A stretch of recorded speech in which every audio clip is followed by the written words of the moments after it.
Okay, welcome back to another episode of Lessons in Getting Shit Done. Is that what I call this? Yes, that is what I'm calling this. Lessons in Getting Shit Done. This episode's a little bit different than my other episodes because this one is specifically for my package design students at the Chicago Portfolio School.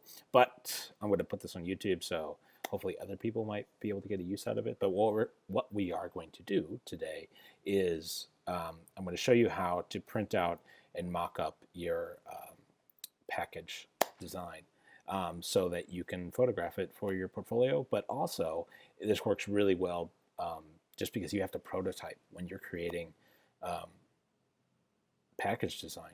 So there's so many times where you have to print something out, prototype it, fold it together to make sure that it's going to work, that it's going to fit your product, all that stuff. The client might need a preview of it to take to a sales meeting, to get investors, or to take it to a convention of some sort. So this is really important. So let's go to the file. I'm going to show you how we set it up. We're going to print it out. I'm going to show you how to cut it out, fold it together, glue it up, and then hopefully in stage 2, photograph it. And I'm going to try to do it with a minimal amount of crap that you might need, just to show that you don't need a big fancy setup to do this kind of thing, even though I am going to be using a big fancy printer, so I'm cheating already, but let's try it. Okay, so here's the file that we're going to mock up and produce a prototype for and try to photograph.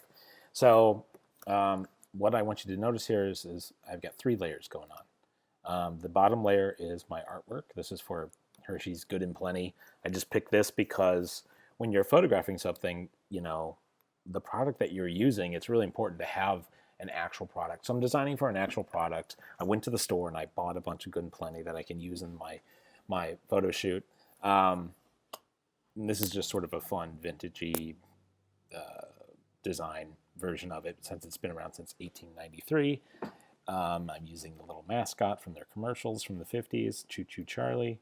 But whatever. That's really not important. That's not what this video is about. On the middle layer, I have the die guide. And then on the top layer, I have what I'm calling registration. So I'm going to use these registration marks to register my prototype together. Because when I'm photographing something, I don't want to print it with the die line on it. But how do you fold and cut something together without a die guide? And that's where the registration marks come in handy. So I'm going to print one version with the registration marks and the die guide, and then I'm going to print one version with the registration marks and just the artwork. So let's go to the film. So we're just going to print the die with the registration marks, just on 8.5 by 11. I did this design so it would fit on 8.5 by 11, just to make it easy. But here we can see I'm printing out 4 copies. Don't really need 4 copies, but here we go. You can see registration, die guide, just on a plain thin piece of paper. That's all you need for this. Okay, so now I'm printing the good stuff on the good stuff. What the hell? That doesn't make sense. So this is our big Epson inkjet printer. We're going to be printing the artwork with the registration marks on a piece of paper.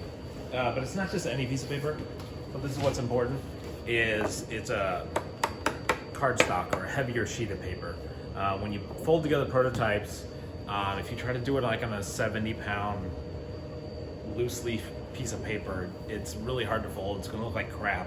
So whatever you can do to print out, if you have to go to Kinko's, or it's called FedEx now, to print out on a thicker sheet, do that. It makes all the difference. Okay, so here we go. We've got our printout that has the registration and the artwork. The printing is not so great. Like the colors are not so great. And we got this. So here's the tools you're gonna need. Tape, a ruler with a metal edge, X-Acto knife blade, double stick tape, and a bone folder. Bone folder creates creases. Okay.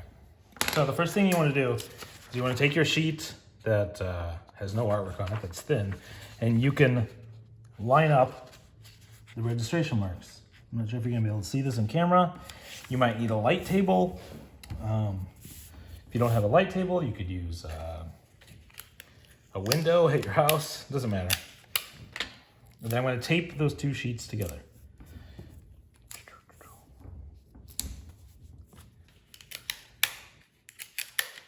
Just on all four sides. Two sides would probably be enough, honestly. Okay.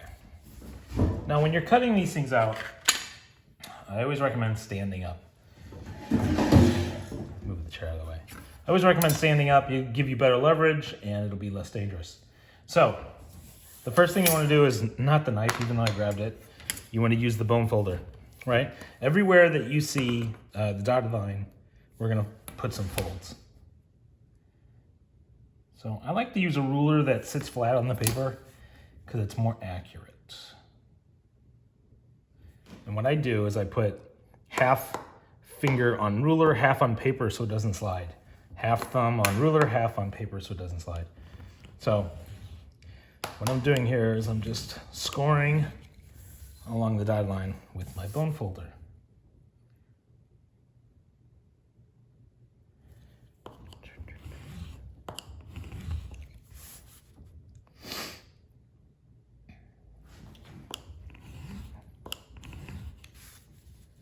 Sorry if the camera's shaking a little bit. It's using one of those little wiggly arm things.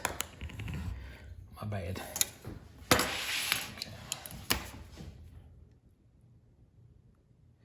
Now, if you're doing this for prototyping, like just internal, want to see what it looks like, go to show it to the client. Print this with the die line right on it. The only reason that you're printing on the second sheet like this is because we want this for presentation purposes. We're gonna try to photograph this, see how it comes out. I don't love the colors, but whatever. Okay, so all the scores are scored. Now we're gonna cut it out. When you're cutting, you have a tendency to maybe make an error where the knife will go this way. So try to have the ruler be over the stuff you want to keep, if that makes sense. Now when you're cutting, you don't have to press hard, because you don't have to go through in one thing, one go. Right? Kind of just slide it in there. Make it nice and smooth and gentle. Now, since we're gonna do this for photographing, I wanna go slow, right?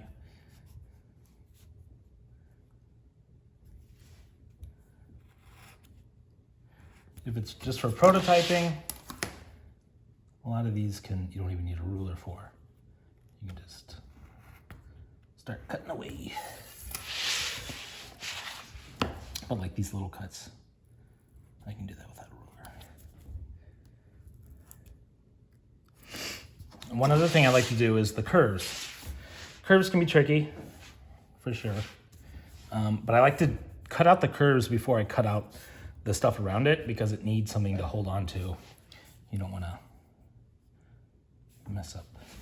When I do a curve, I try to hold my wrist straight, and I try to just move my whole forearm, move my elbow.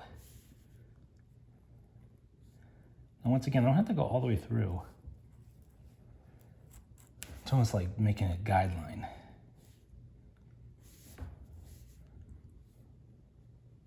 Sort of just using my thumb to hold it down, hold the paper down. Okay, let's try this. Just kind of going smooth.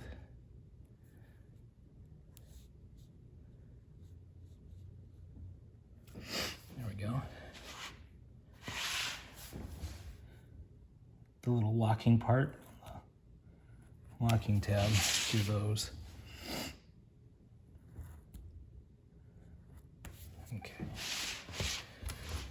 Now we can cut the rest of the straight. Oh, you know what? Let's do this. Let's cut these little bits here. I don't know why I'm whispering.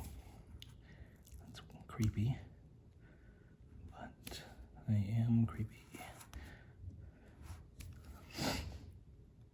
So once again, trying to do the little parts first makes it easier. It's still stuck together. Hopefully I'm not out of camera here. Okay, yeah, let's do some straights.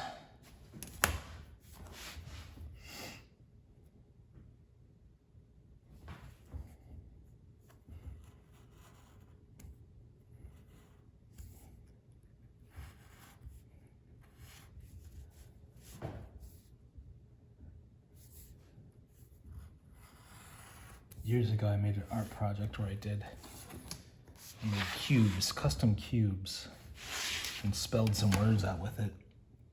And it was over 100 cubes.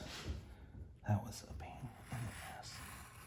I didn't do it all in one night, of course. I would do like 10 a night, which is a good amount. Oh, I already did that edge.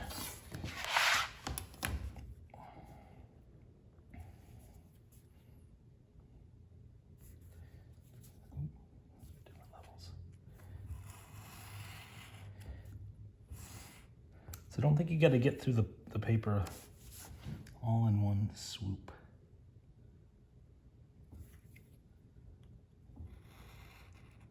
Especially since you're cutting through two, and one of them is a cardstock. Oh, we should talk about that. I printed this on cardstock, the artwork, because you'll find that when you fold something together, if you try to print it on like a 70-pound piece of regular paper, it's really hard to fold together. It doesn't hold up. It looks like crap. So whatever you can do, if you got to go to Kinko's or FedEx to print it on a heavier pound cardstock, that's going to make all the difference when you're folding this together. Really hard to fold a thin piece of paper. Let's see, did I get that?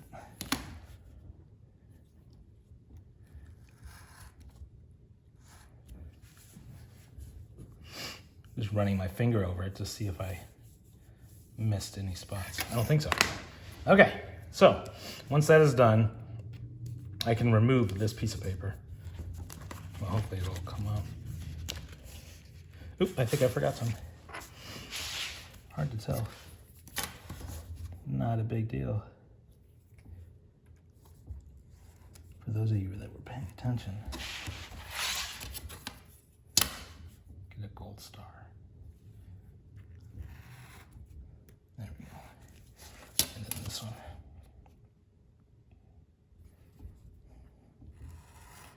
I'm doing a very simple box design with this one. Okay, so now once you're done with this sheet, you can throw it away. Now I'm gonna slow my ass down. Okay, before you do anything, this is what I want you to do. I want you to fold all the scores. It'll fold easily because you scored it. If it's not folding easily, it means you did not score it well enough.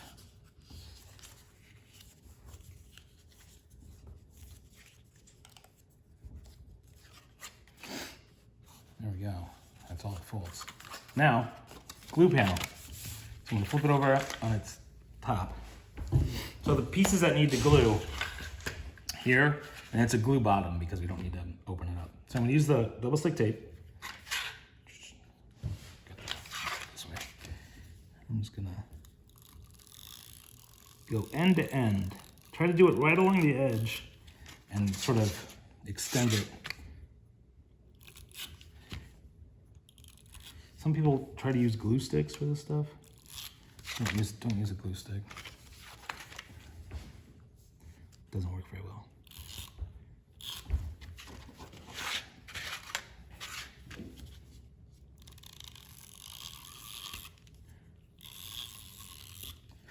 Okay.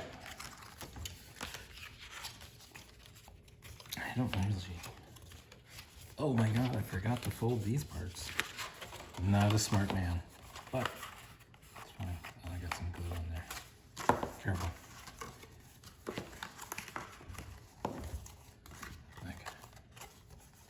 Now you see, I'm not sure if you can see this on the cardstock. You can see some sort of ripping here. That's something that you could fix in Photoshop later, hopefully. Okay, so what I'm gonna do, if you hold it flat like this,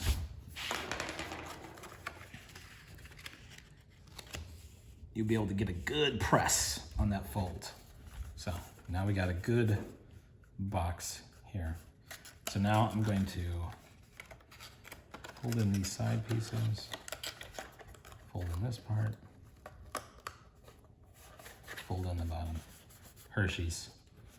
I used that logo without permission. Okay. So you can see I got some, a little bit of rip here.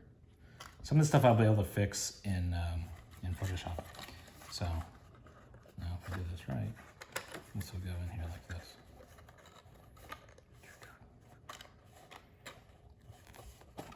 Come on. It's just getting caught on the glue part. There we go. Perfect. There's your box. Adjust it a little bit to make it pretty. It's pretty good. There we go.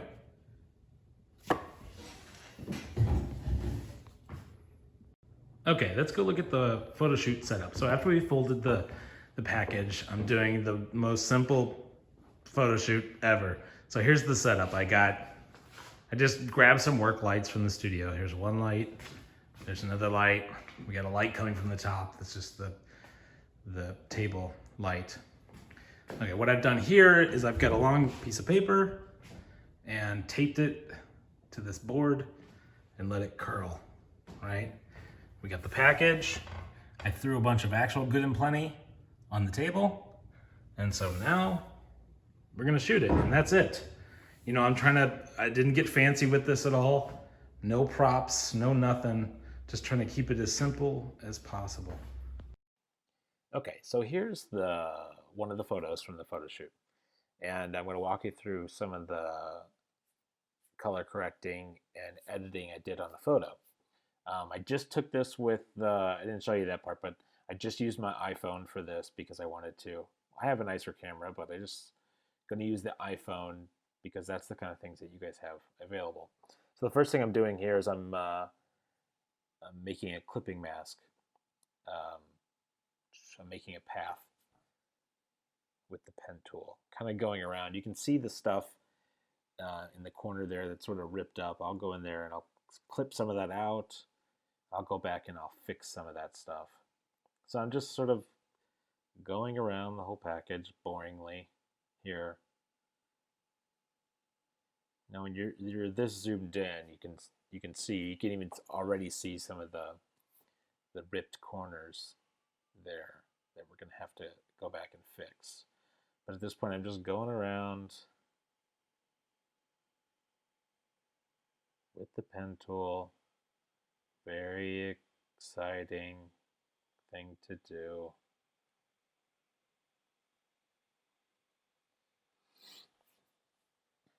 Now I hesitate to show you my retouching because I'm really not a retoucher. I'm not a Photoshop guy. But so I'm going to sort of fumble my way around this. I'm pretty sure the stuff I'm going to show you, there's probably better ways, easier ways to do some of the stuff that I'm doing. But if I can do it half-assed and it still looks pretty good, that gives us all a little hope, I guess. So just continuing going around here because I want to isolate the box from the background so I can edit the colors of the box and also edit the colors of the Good and Plenties in the background separately, so I'm not applying those same things to each other. So now that I have that, I'm copying and pasting it. So I'm basically just kind of getting it on its own layer. I could use mask and stuff like that, but I kind of just like to isolate. So what I've done is I pasted my Illustrator art in here, so you can sort of see how different they look. the Illustrator colors to what the photographed colors are. So right now, what I'm trying to do is I'm trying to, what the hell am I doing? So I'm just kind of going into the hue and saturation. I was kind of trying to mess with the dials here a little bit to get it closer to what my Illustrator colors actually looked like. Because right now it looks completely brown. Now that's pretty neon. It's probably too much. You can see that it's too much. So I'm going to go in there. I'm going to edit some more, but this is sort of a good starting place. Going back in the hue saturation. Sort of just adjusting the lightness. Trying to get it a little bit closer. I created a copy and then turned down the opacity on it. I was trying to mess with the sending it to multiply. What I did is I created another copy and then I thresholded it because I really wanted to isolate those darkest purples in the package. So I kind of used threshold to just sort of as a way to isolate it. Then I go into channels and I sort of select select the channel, then delete everything that's not the dark black. And then once I have the dark black, what I'm going to do is I'm going to do a color overlay and actually sample that color that's in my Illustrator file.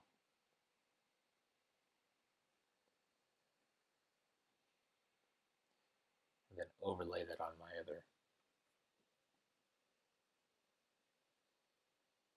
existing box.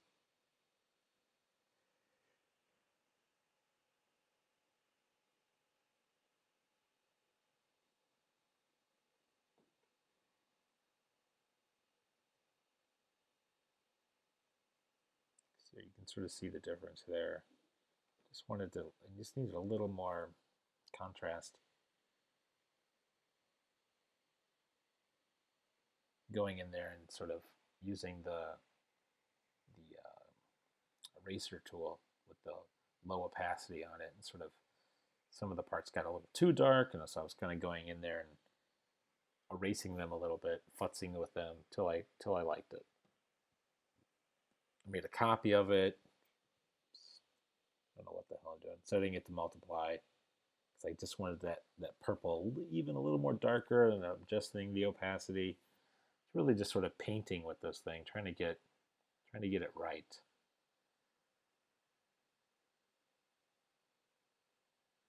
So now here I'm skipping ahead a little bit. So I'm going in with the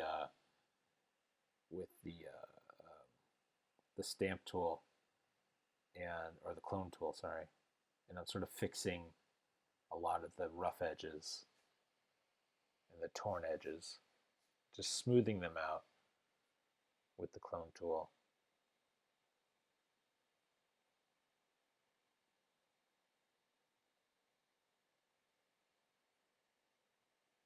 So skip ahead a little bit here, and I'm just kind of going in there.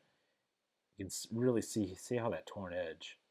I'm just going in there and cleaning each side of it up with the clone tool. I start with the left side, hold shift, and then click it, and it does a straight line.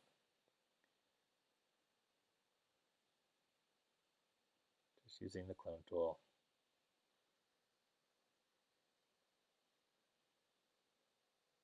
I'm going to go back into the other side.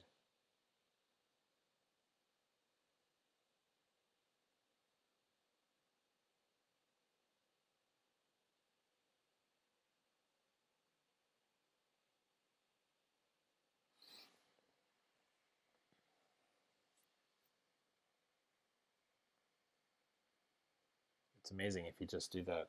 Just a little bit of cloning there. This part was a little difficult because of my design with those little lines, so I kind of had to go in and clean up every little line, clean up all the little dots. You could spend all day doing something like this. I didn't. Did it kind of quickie.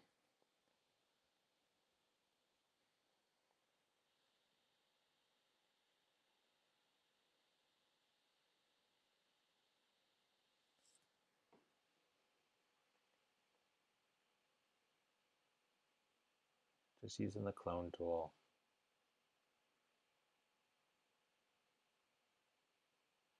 You see those big tears really come through,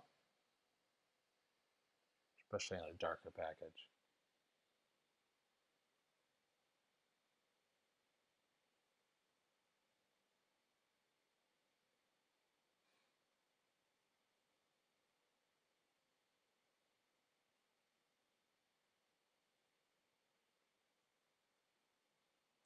Sometimes it's nice to do work like this because you can, listen to a podcast or something and just color correct, and you don't have to. I'm not saying it's not brainless, but you know, it's like coloring book work. It's tedious, is what it is, which I normally don't enjoy, but every once in a while, get in there and get your tedium on. So it takes some time to kind of just go in there and get every little bit of white, especially in this. There was probably a better way to do it, to like copy and paste the whole thing in there, but this is fine for me.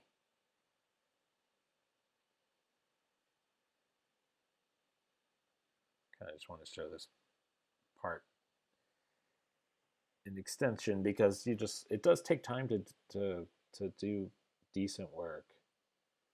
Not everything is a Photoshop filter.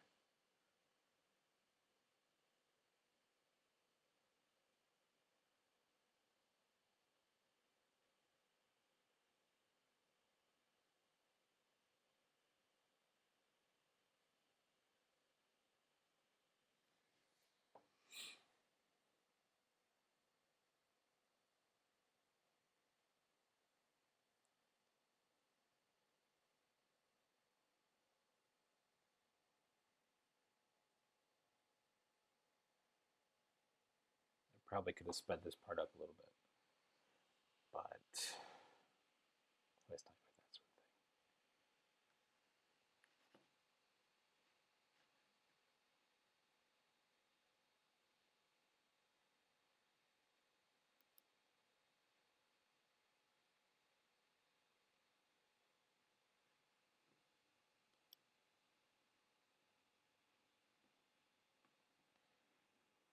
So now we're going to zoom out here, and you can see, hopefully you can see that the edge looks a little bit better now. I'm just going to crop it. I don't need that much white space. The focus should be the package. So we're going to zoom in a little bit on this.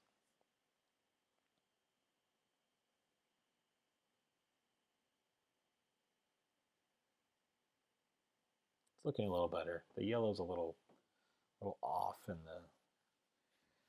the good and plenties are a little dark.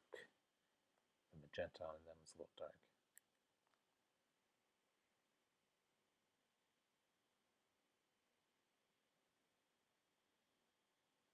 Just adjusting the brightness and the contrast a little bit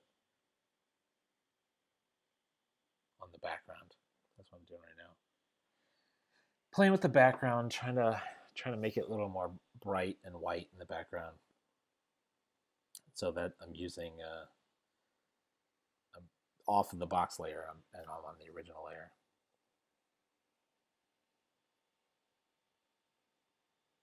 Now I made a copy of the background. I'm gonna do a tilt shift blur on it, a lens blur, or no, tilt shift.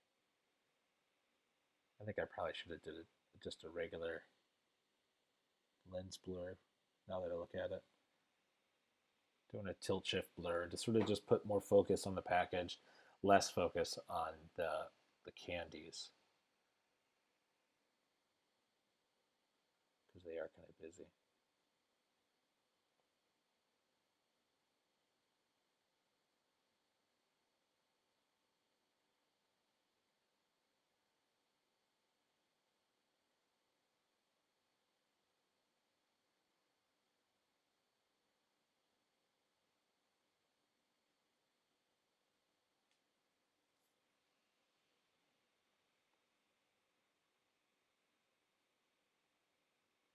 I think I made a copy of the box and blurred that too with the same tilt shift. But then I kind of went in with the eraser tool, you'll see here in a second, and sort of selectively erased a lot of the stuff that I didn't want to be blurry, that I wanted to be sharp.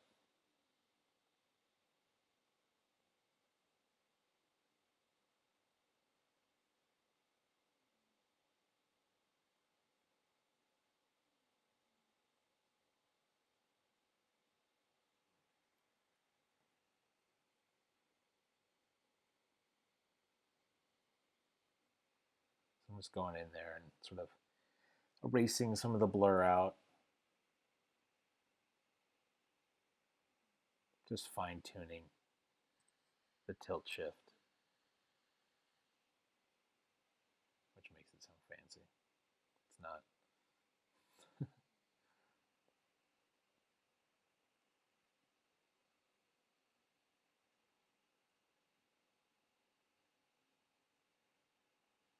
What I'm doing now is I felt like the whole thing felt a little, especially the background, felt a little on the blue side. I'm kind of just doing I just was like, let me try to do a big overlay of yellow, sort of like a cream overlay of everything. Oops, gotta put numbers into those things so it doesn't work. So it's just like a really light cream. Put it to multiply. I don't know, just to try to make it a little more antique-y feeling. Who knows if it worked.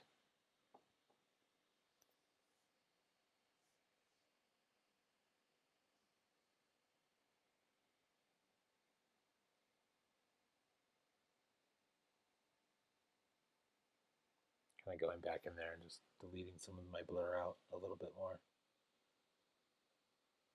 Didn't like it.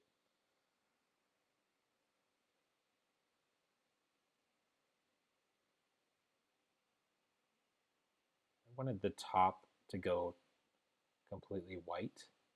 It's kind of gray back there. So I'm just going to do a little painting with a white airbrush back there. Trying to get my brush size right.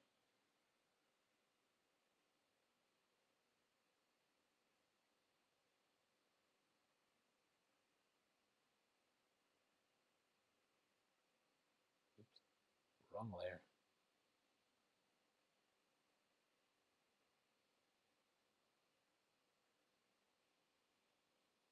So I'm just erasing that blurred layer so that I can see the white that I painted. You can see that it sort of just goes to nothingness in the background there.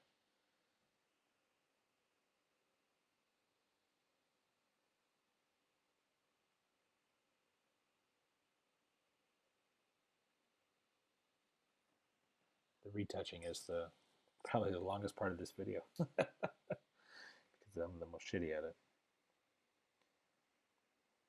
And I just felt like I couldn't get the color right, so I kept adjusting the stuff. So here's the final, the before and after. The before is obviously really dark brown, really a lot of torn edges. The one on the right, really bright, maybe too bright, really pink but fun and candy-licious.